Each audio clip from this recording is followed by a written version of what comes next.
these complaints for over 2 months. Tayo bigla ngayon, mamadali nila habang nagpabanjing-banjing sila ng mahigit 2 buwan sa mababang kabulungan.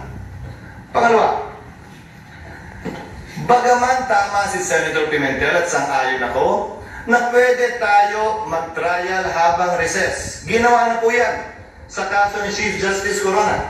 Again, we are governed not only by the Constitution, by our rules, but also by precedents. Subalit, may malaking pagkakaiba.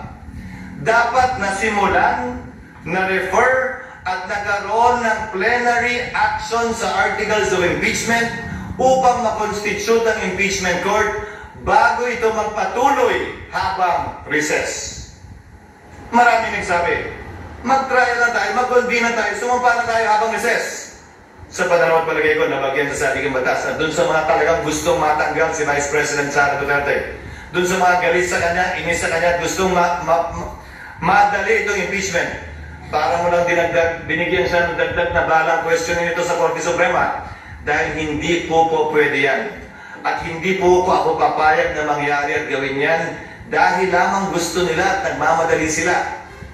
Sinabi ko na sa simula pa lang ng impeachment process na ito, 1 linggo matapos i-file yan dito sa Senado, 2 oras bago tayo mag-adjourn sa huling araw ng ating sesyon. Sabi ko, hindi ako makikinig, susunod o magpapadala sa sino mang pabor sa impeachment at ayaw kay Vice President Duterte.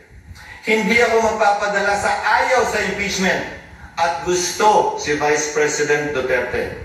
Trabaho ko bilang tagapangulo ng Senado, hindi nga lang ako, trabaho natin lahat, na maging pantay at pareha sa ating pagtingin. Yan ang rason, hindi naman tsamba lang yun at nagkataon. Yan ang rason kung bakit ang babaeng sumisimbolo ng hustisya ay nakapiring. Wala dapat tinitingnan at tinititigan. Wala dapat kinakampihan dahil lamang nagkataong gano'n ang nangyari. At dahil nagkataong ayaw ko siya, ganyan ang gawin nyo. Let's go back to precedents, Mr. President. 3 lamang na impeachment complaint ang naitawid ng Kongreso patungo sa Senado na inabutan ko na matapos ang 1987 Constitution. 3 po lamang. Ang impeachment complaint laban kay dating Pangulong Estrada, ang impeachment complaint laban kay Chief Justice Corona, at ang impeachment complaint laban kay Ombudsman Gutierrez. Hayaan niyo pong isa-isahin ko.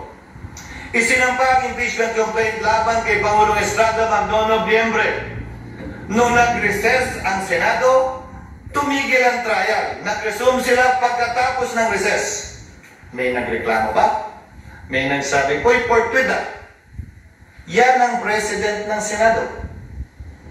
Nung nag-trial at hindi binuksan ang second envelope, yun yung maalala. Nag-walk out ang prosecutors, hindi na bumalik. Anong ginawa ng Senado? Wala ng prosecutor, wala ng interesado, dinismiss forthwith yung impeachment complaint. Dahil nawala na yung prosecutors.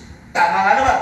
Hindi na pala interesado yung mga prosecutor, ano pang gagawin ng Senado magtawag ng hearing?